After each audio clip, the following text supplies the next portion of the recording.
Buenos dias, I'm Carelia. I'm Andre. And we're here again on the New Wave podcast. How have you been, Andre? I'm good. How have your holidays been?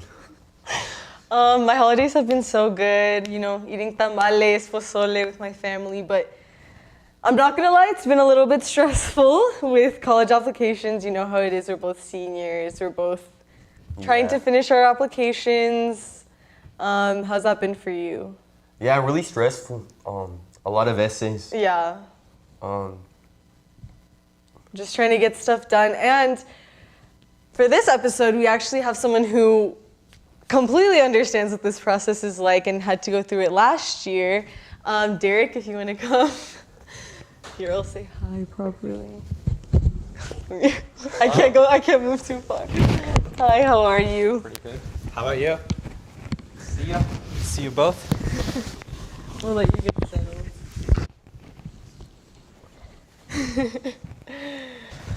So Derek, how have you been? How have your holidays been? Lovely. I Lovely. mean, I've been eating menudo, having lots of tamales, and, getting stuff done for next semester.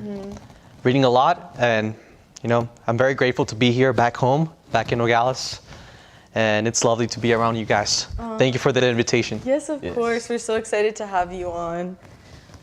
So speaking of, you're at Yale University right now, which is insane. Do you want to talk a little bit about what it was like applying and how it's been moving so far out and experiencing such a new environment? Sure thing. So first of all, as the audience may not know, I attended Nogales High School. I'm a class of 2025 graduate. I was with you guys for the past three years. Yeah. And it has been a great moment and great journey being raised in Nogales.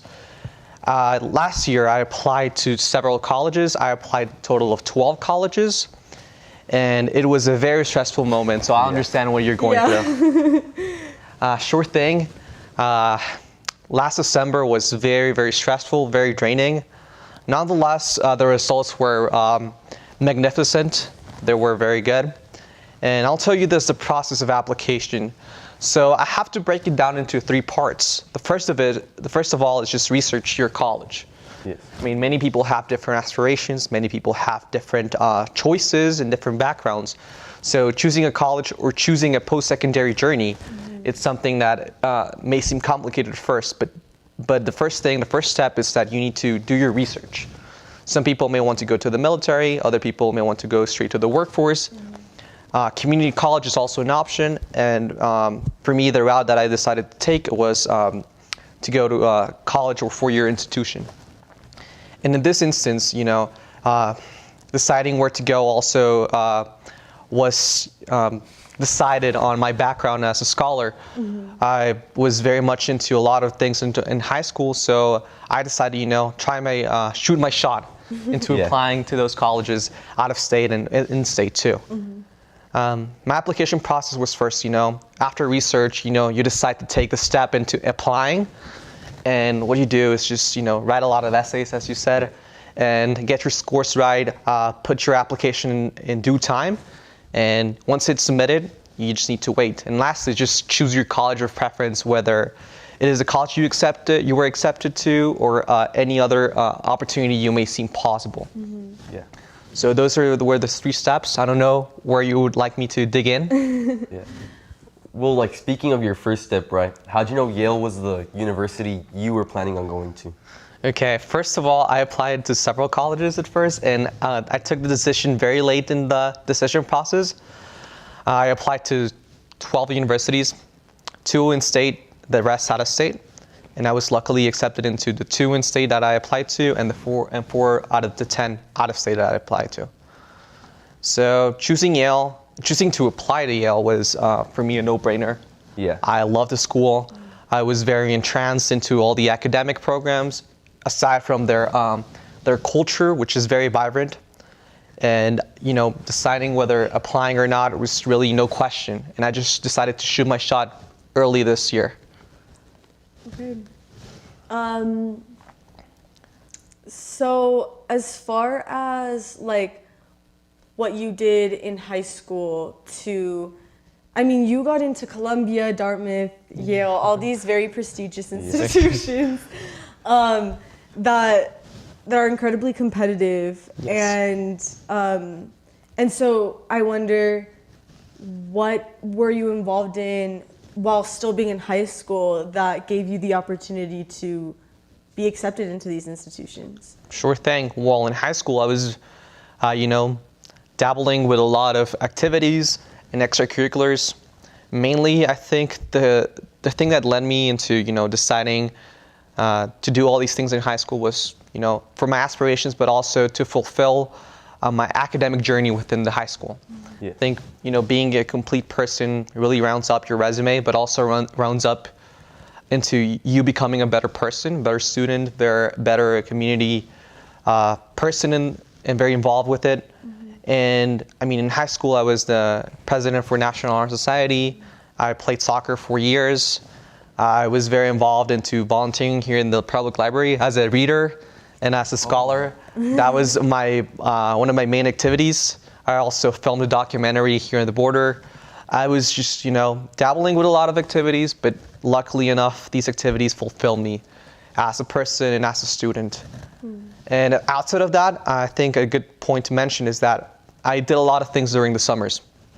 My freshman summer, I was a little bit lazy, I confess. I didn't do much other than playing soccer. Nonetheless, once I started looking into my sophomore year, I was surprised the amount of college or pre-college opportunities that they're offered across many universities and many programs around the United States. And I decided to, apply to one of those, which is the Arizona State Fleischer Program, which is a business career sort of pre-college program that orients you into how to take business decisions, but also engage in other activities that are both scholarly and entrepreneurial. And then I moved forward into my junior year, and I decided to apply to several pre-college programs. I was at the University of Arizona's Business Career Awareness Program.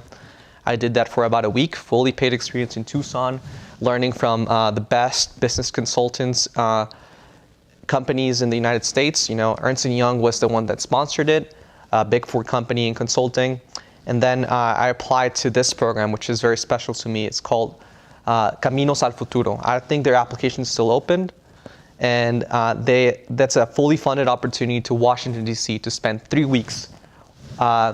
And the opportunity is funded by Congressman Gil Cisneros from California's 34th or 31st Congressional District.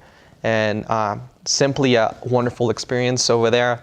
I was in George Washington University, learning from different sociological perspectives, and also going to visits to the Capitol, to the White House, and to many different parts around DC area. Wow, that's insane. Yeah. So what exactly did you get to do? Like, who did you work with? What was your job there, like your experience? I was just a scholar. I was a Camino scholar. And basically my experience over there was, learning and performing different tasks. Nothing major. I was just, Still insane. No, very humble for the opportunity. I was very blessed to, have the opportunity, go there and, learn from the people over there, from Congressman Cisneros, from the program, from the Institute director, Doctora Elisa Vaquera. I was just, very, very well received. And I learned a lot from the experience. But, you got to apply to those programs, and mainly what they look for is just students with energy, with passion to do something in today's world. Yeah. I think it's very important that students at home realize that these opportunities exist for their summers, that they don't have to spend them at home playing video games, when they could be doing something that could go towards their future or these good experiences. Yeah, that's a good point. And all of these experiences have now led you to where you are now. And I wanted to touch a little bit on your experience working with a politician from here in Arizona, our Congresswoman Adelita Grijalva. You worked with her briefly when she was running for Congresswoman. If you want to talk about your experience a little bit. Oh, sure. So I worked for her during the primaries and the general election. Mainly it was just a volunteering gig. I was part of the Youth for Adelita team. I was Nogales youth anchor. So I was, here in the community with the youth, and also from the people in Tucson that came from the Youth for Manalita team. I was here and oriented them across town. Did a lot of canvassing, did a lot of events. I was partaking social media posts, and also in some canvassing events and campaigning gigs.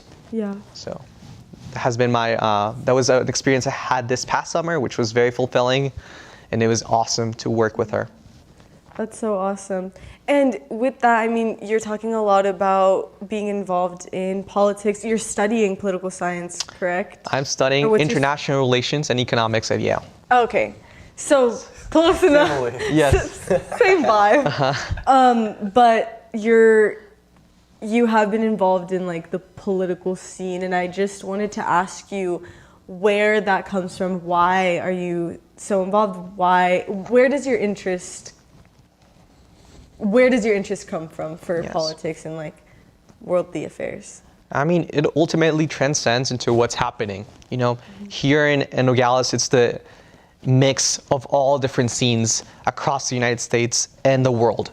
This is not only a town, but it's just the gateway to a lot of things that the world is presenting. Mm-hmm. And being involved in politics, it just transcends deeper than, being involved in partisan activities or something like that. It just transcends into being involved within the community. Mm-hmm. Yeah. Nothing better than, helping someone who is here in the community, who has been fighting for the community, and ultimately it just transpires into you becoming someone of as a point of contact, but also someone who takes care of the place one lives in. Mm-hmm. Yes. And that's ultimately my passion.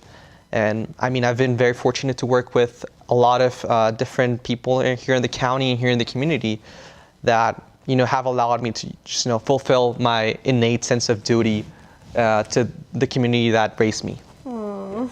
I mean, we love Nogales. Yeah, Exactly. Exactly. Nogales is very community oriented. Yes. Do you think that that played a role in you being so community driven and politically driven? Mm-hmm. Yes, I mean, the word political, it's for me, it stands some beyond what people may think. Mm-hmm. Political is just to work for the well-being of the community. That's what ultimately has guided me through to do different projects, different community gigs.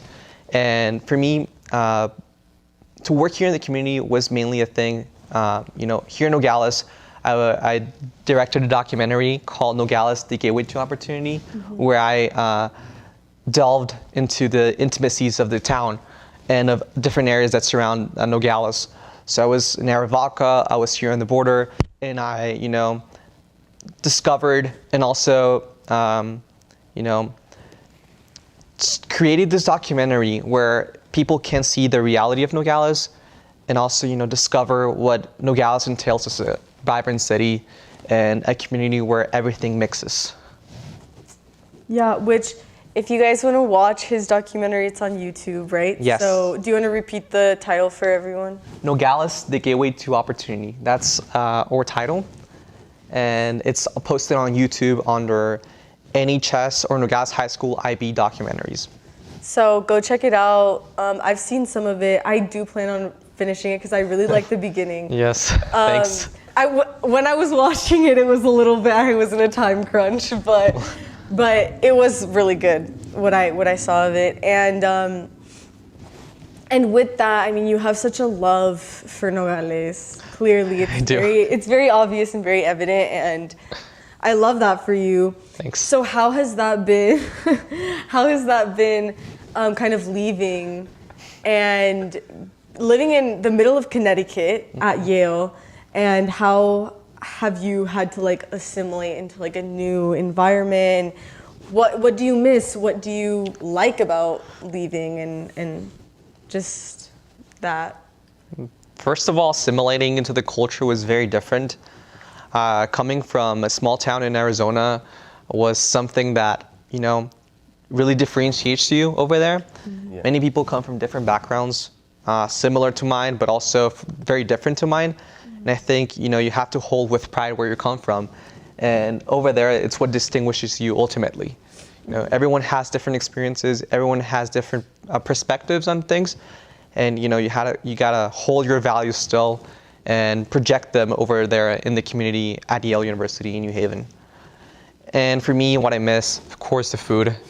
I cannot go there and remind myself every minute that I miss food, but it's something you gotta adapt to. Yeah. I love food over there. They have pretty nice pizza, but nothing beats tacos Yeah. or tamales. Yeah. And ultimately, you know, touching on your last point, whereas on what was difficult to go over there, it was difficult, you know. It's about 12 hours of trajectory going from New Haven to Nogales. Yeah. If you count the car ride to Phoenix, if you take the flight, and if you take the train. So it's about 12 hours approximately. It's a little bit more, I think, nowadays. But Wow. it's quite of a long ride. So, you know, it was difficult, you know, because as compared to some of my friends who live in the Northeast, they have opportunities to go and visit their family most often. But, you know, one that it's over there that has a difference in a geographical difference has to, you know, adapt to the fact that you'll visit your family certain times of year, which is, you know, difficult, complicated, but you gotta learn with it. And I think that was one of the biggest lessons in college, that you realize you're not fully, but mostly independent. Yeah. Yes. Yeah, especially so far away. I mean, you can't just go home whenever you want. If Yes. you're homesick, and you have to kind of deal with it, Yeah. I guess. But I guess it teaches you how to be independent, Sure thing. right? I wanted to ask more about Yale. Do you have any like future plans? I know you were briefly telling us before we started. If you want to talk about any like job or internship situations that you have going on. I don't have any plans for now, concrete plans. I mean, I'm studying economics and international relations, or global affairs as they call it over there. I plan to do something on that realm, whether it's on business, whether it's on finance, or government-related job. Nonetheless, I think for now, looking into the horizon, I'm very eager to apply to work at the admissions office over there at Yale. You know, being part of that, belong over there. And ultimately, that's my main goal in the short term. In the long term, I just want to decide which field I would want to go in. Whether it's consulting, whether it's banking, finance, or government-related job, the door's still open for me right now. Yeah. Well, speaking of admissions, right? Is Yeah. there any like advice you give to current students looking to apply to Yale? Yes, well, Or other, or like, other similar. schools. Yeah. I can talk a little bit more about Yale. You know, Yale has, you know, this amazing community of admissions officers where they look for certain traits in you. I mean, every student is different, and every student has a different background, so they try to, you know, blend. I think every admissions office in the country tries to blend the student body very diverse, where you can interact in many meaningful conversations, but also fulfill a different role into, you know, being exposed to a different variety of persons, where it can boost your intelligence, but also it can boost your openness to see the world. And ultimately, I mean, if you're applying to college, I mean, which is very soon for you, and for other classes, it may come next year. So this time next year, it may come very soon for them too. My advice is just, you know, be yourself. I think colleges look for someone or for people that are very honest, but also very original. People that are authentic, as I would call. And advice for me is just, you know, if you are on your senior year right now, for people that are, you know, applying to colleges out of state or in state, I'll give this advice, you know, always look for opportunities where schools, institutions, organizations can help you fund your education. I think that's something very important. As a Gates Scholar, I was very fortunate to, look for that opportunity, and thankfully the Gates Foundation covered for a lot of costs while in college. And you gotta look for it. You gotta always be, I would not say on the hunt, but technically you gotta always be prepared to apply to different programs, but also look for opportunities that can fund your education. Yeah. Yeah. And my advice, my last advice, I would say, we can talk more about this too. It's just, to create a profile or a vision of what you want to do in the future. A profile of, I do this in high school, I do this personally, and I would want to become somebody in the future that, projects those activities that you did in high school, you did in your youth, that, resemble of your true passions. Yeah, that's really good advice. And I mean, if you would like to expand more on that, that's really interesting. Yeah. Okay. No, yes, of course. I think the last part is just, colleges look for people that are very passionate about what they do, whether it's an Ivy League institution or a college or top 20 college in the United States. They look for people who are very passionate on what they do. In high school, I was very passionate about, international relations and how the community worked and how the financial side of the community actually was, projected within the community or, worked here. And, in high school, I did a lot of those programs. I filmed my documentary. Yeah. I did somewhat of political work, and I did business career-oriented programs. So those three type of activities led me to, project the sense of a specific thing I wanted to do after college. And colleges like that you are someone who is specific, but also they're very open. If you decide to change your mind or you decide that that's something that's not for you, that there is a opportunity to change and goes into something that really fulfills you.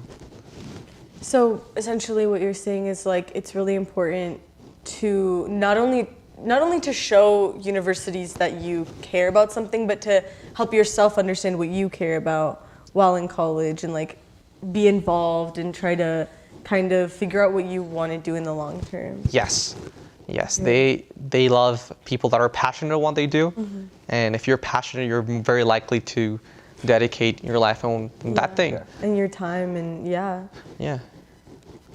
And that's my advice, always be authentic, look for opportunities where they can fund your education, and lastly, be passionate about what you do. Yeah. Because that's going to lead you far. You're going to not hate your job, you're going to love it. You're not going to be one of those people who hates their job. No, that's good advice. No, it is good advice. I think a lot of people of our age, I know me and Andre are more career driven, but I have peers that I know don't know what they want to do, or don't really care about thinking about that right now.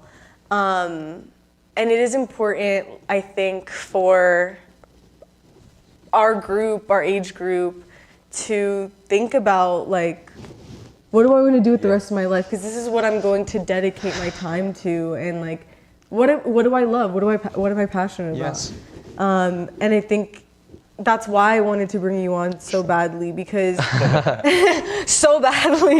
because I know that that's the kind of person that you are, where you know what you're passionate about, you know what you care about, and you go for it. Even in high school, even as a student still, you went after opportunities that helped you express your passions, and I think that's really important and inspiring. Yes, and touching on that point, I would love to say that it's okay if you don't know where is your life going towards to. It's totally fine if you're undecided on what you want to do for the rest of your life, because I think 18 years old or 17 years old, it's a very complicated time to decide what I want to major in, what I want to do for the rest of my life, and it's good to explore. It's good to delve into your curiosity to get involved into different topics, know different people, acquire a different type of knowledge, and it's totally fine to feel that your direction has not been vindicated yet. But ultimately, you got to decide something, and you got to decide something that you seem plausible, but also you see rational. It's always a question of what I want to do next. And I would decide this in the future for me, and it's okay to feel this way. I mean, as a person who's also career driven, I also have my sense of direction not yet been very clear. It's on the works. Yeah. Nonetheless, I would say that you need to have a sense of passion towards what you're doing now, and then decide in the future what I want to be doing. Yeah. And ultimately, it's okay if you feel disoriented. Yeah, and I think that's a good point. I feel like when we are trying to discover what our passions are in high school, sometimes for some people it's like, I don't know, I don't like anything, and for Yes. others it's like, I like so many things, I don't know what to go into, and both are okay. And I think the point of academics and the point of like different clubs and different experiences is to narrow it down and figure out, okay, yes, I So, like we this. can try stuff. Yeah, Exactly. like you're trying different things. You're learning what you like and what you want to dedicate more time to. And even like going into college, if you decide, you know what, I actually want to switch my major or go into something more specific in this area or something like that, it's not an end all be all if you apply with a major and you like can't switch it. Like you're learning, and it doesn't have to be scary, like which is I think what you're kind of expressing. It's like it doesn't have to be this intense thing. You're learning yourself, and you're learning how to move through it. Yeah. Yeah. Basically, it's that. And you know, your first year of college and your last year of high school are very explorative times, and you need to, you know, see what you like, get involved into many different classes. This semester at Yale, I took a class on K-pop music. Really? Very interesting. It was called Wow. Race and Place in British New Wave Music and K-pop. And I explored different realms of sociology within the class, but also got very involved into, you know, analyzing a lot of K-pop music and British New Wave music, which I really became very entranced with. That's so interesting. Yes, you gotta explore different things. Yeah. That's college. That's college, and that's high school too. You gotta explore. When you're a teenager, when you're in teens, you need to just, you know, decide or, you know, figure out what you want. Yeah. So when you become a K-pop music idol, like, So we're gonna see you on stage singing. No, it's just I love the class. Yeah. You know, No, you gotta yeah. feel your curiosity. You gotta. No, yeah. And I think that's so interesting because it's not like anything that has a direct correlation to what you want to study, but that's not what academics, like going to college, is necessarily 100% about. You can just like take classes that you think are interesting, and like that is fulfilling. Like you're enriching yourself, Yes. even if it's not specifically for what you're studying. Like Exactly. and you learn so much, and I do think like college or post-secondary education is so like transformative, and people should think about it more seriously, especially in our community, just to think about like what you can get out of it, because it can be so fulfilling and enriching. Yes. I feel like I wanted to touch on some other things, but where's your notebook? No, would you want to go into, you know, high school and deciding? I think that what you touch point of this is that in high school, I was very curious about, you know, exploring the different facets of business and politics, and that's where, you know, these summer programs come in handy, because there's a variety of them. When I'll tell you this is that there's a lot of them that will be willing to fund you completely, will fund many students from the community completely, and visit a lot of different awesome parts of the country. You know, there is LIDA, which is a program that many of my high school peers did, that you go to different colleges in the United States. You go to Yale, you go to Princeton, fully paid, 6 weeks in the summer. Insane. You also have the YLI, which is the Youth Leadership Institute in Southern California. So you go fully paid to Los Angeles, whether it's to USC or to Loyola Marymount for a summer when you're a junior in high school, a rising senior. And the programs I just mentioned, in-state and out-of-state, I was also part of Dartmouth Bound, which is a visitation program to Dartmouth in the summer. Many colleges offer those, Explore, Bowdoin, or other institutions have their own set of visitation programs, which are fully funded opportunities where you go and you visit your college. And I would say this, take every opportunity to just, explore what you can. I know for some students it's difficult, for me it was too, to just decide on what I wanted to do in the summer, because obviously I wanted to rest too, but you gotta do some sacrifices if you want to, get yourself with a lot of experiences. And as a high school student, if you're very curious about what you want to do, please go and explore the internet. There's a lot of different programs that are available over there. In high school, I did a project where I informed students about the different types of programs or pre-college programs that they could apply to. And I just did a list of different programs that are available to students and that they fund 100% or most of the 100% towards you gaining that experience and going and exploring. Yeah, I think that's a really good way of also seeing what you want to do like outside of school. If there are programs that are specifically, like how you said you did like business-centered programs and stuff. And if, any viewers who are in high school have specific interests that they're like not 100% sure if that's exactly what they want to do, look for programs. Yes. Like that surround that or centered around that, and those experiences will like tell you, kind of help you gauge whether or not that's what you want to do as a career or not. And it's a lot more like in detail, in depth, because it's like weeks of being at a school or at a university and engaging in that.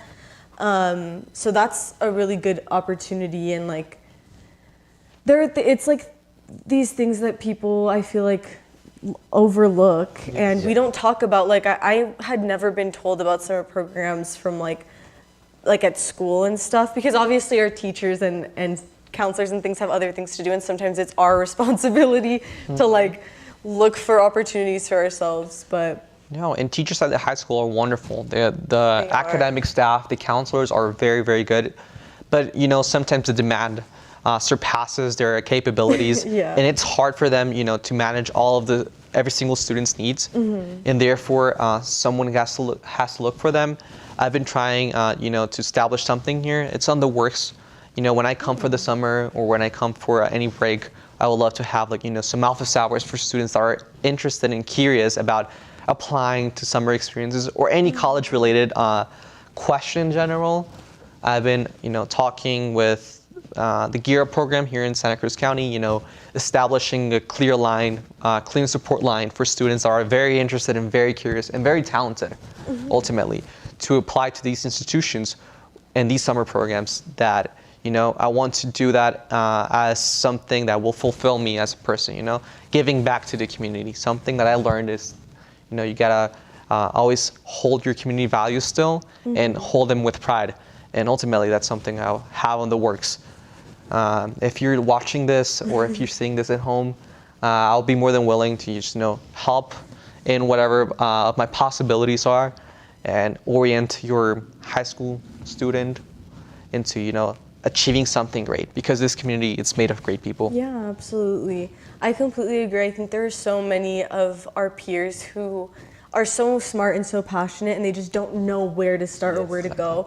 And I think it's awesome that you want to like come and help us, and help our community so that they have the same or similar opportunities that you had that helped you get to where you are. Yes. I think finally I just wanted to talk a little bit about the fact that elections are coming up. And we know you're politically inclined.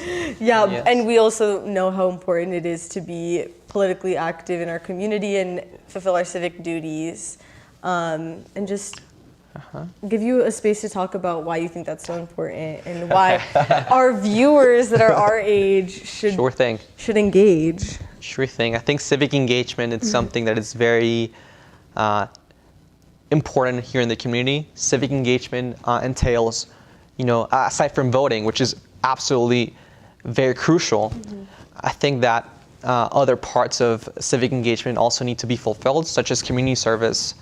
If you're a high school student, as you, don't take community service as, as rigorous or something very tedious that, has to be done. Do it with passion. For me, I love books. I love reading. And what I did in the community with the public library, it's something that I hold very dearly. I had the opportunity to just, not only help other students or other people to get their books, get their movies, but also to teach other kids and fellow high school students about different topics that I was, particularly interested in. And I mean, there's always something here in the community that you can do to make it better. I think that's a part of civic engagement that many people overlook. And ultimately, that can lead you to, get involved with all of the different types of community bureaucratic systems and political organizations that are involved. You need to decide diligently where you want to, where is your political orientation is going towards to. Ultimately, it's civic engagement because voter registration trends have been, very irregular over these past cycles. There has been a lot of ups and downs when it comes to, voter registration. And as a student, as a young student, I'm advocating for everyone in the age of 18 and plus to register to vote because that's very crucial. That's very important. You need to decide the future of our community and of our country with your vote. And that's something that it's very crucial and very important to touch on. Yeah, and I also think it's important for people our age who are going to vote for the first time or that like your vote does count and it does matter. And you might not think so. Like you might think, oh, I'm just one person. My vote doesn't count. It counts. Because imagine 100 people who don't think their vote matters, so they don't vote. That's 100 votes that just got wasted. And when you could have, used your voice or used your power to enact change, even within our community, like elections taking place here in Nogales are just as important as a presidential election. Yes. It's so important to start local and expand outward to enact change and make sure that our communities are getting what they need. Sure thing. Sure thing. And, civic engagement entails a lot of different activities, but ultimately, it's, you are the voice of the people whom you live with. And that's very crucial, very important. And you need to, enact a change, as you say, by casting your vote on the ballot. Yes. Whether it's for something that you decide on or something that you are very passionate about, I always decide with democracy. That's the thing. Yeah, I think that's so important. And I guess, we could talk a little bit more about other opportunities to engage in the community or, I know you talked a little bit about how you worked with the library. Yes. And that, I was gonna say, I think that's like an example of how, community service doesn't have to be so like, oh, I have to do this, or like, because you are passionate about reading and you love, engaging in conversations, and you were able to do something that is fun for you, like legitimately fun, while also serving the community. And you can, whoever's viewing can do that too. Like it doesn't have to be boring. Exactly. I don't know how the landscape is on community service right now in high school, but I would like to touch on my experience working in community service and just, volunteering in the community throughout my high school career. And I think that, you got to be very engaged into what you do for community service in order to be fun, in order to be something that you really like. So if you're into sports, why not try the rec? Yeah. If you are into animals, why not try the Humane Society? Yeah. And if you are into books and reading and intellectual activities, the library is a great option. Yeah. There are many, many different parts where you can do your community service. If you're into civic duty, whether it's on the police or the firefighter station or many other, government organizations do that, because that's very crucial. The community needs people to get involved, and students need to know that community service, it's not something that should be tedious. It can be something that can fulfill you with a lot of fun, with a lot of inner sense of giving back to the community in some ways that you like to be. To do that. And we're so lucky because our community, there are so many opportunities. The adults in our community want to involve us. They do. We're so lucky because even here, Andre and I wanting to start this podcast, we got so much support. Yeah. And thank you. We got so much support and so much help. Yes. Because we wanted to do this, and in the same way, I'm sure all of these institutions, the fire station or the police station or the library, are willing to help and willing to make opportunities for you to serve the community. If any youth wants to get involved, there's a place for you. Yeah, Exactly. there really is. Yes, I agree. So I think that's a good note to end on. Yes, I would just like to, thank you. Thank to the We Love Nogales team, to the GOC, to you guys. Thank you. No, Yeah. thank you for thank you being for coming. here and talking to us. I'm very Giving so much humbled. advice to our youth. Yeah, and helping us so much. And us. Our college application. No, yes. I mean, I'm very grateful for everything you guys do. I'm very humbled to belong to this community. It has really shaped me in a lot of ways. And I will be in touch with the community very, very soon, to establish a lot of different pipelines of support and help to students that are very talented, very intelligent here in the community, and boost them into achieving great things, such as you both, such as many other students that are in the high school and in the Santa Cruz County larger area. There's always a chance to shine if you really put in the work. Yeah, thank you. All right. Well, I think thank you, and I guess stay tuned a little bit. Look for Derek being active in the community. Derek Campa updates. Yeah, we might, hopefully. No, yes.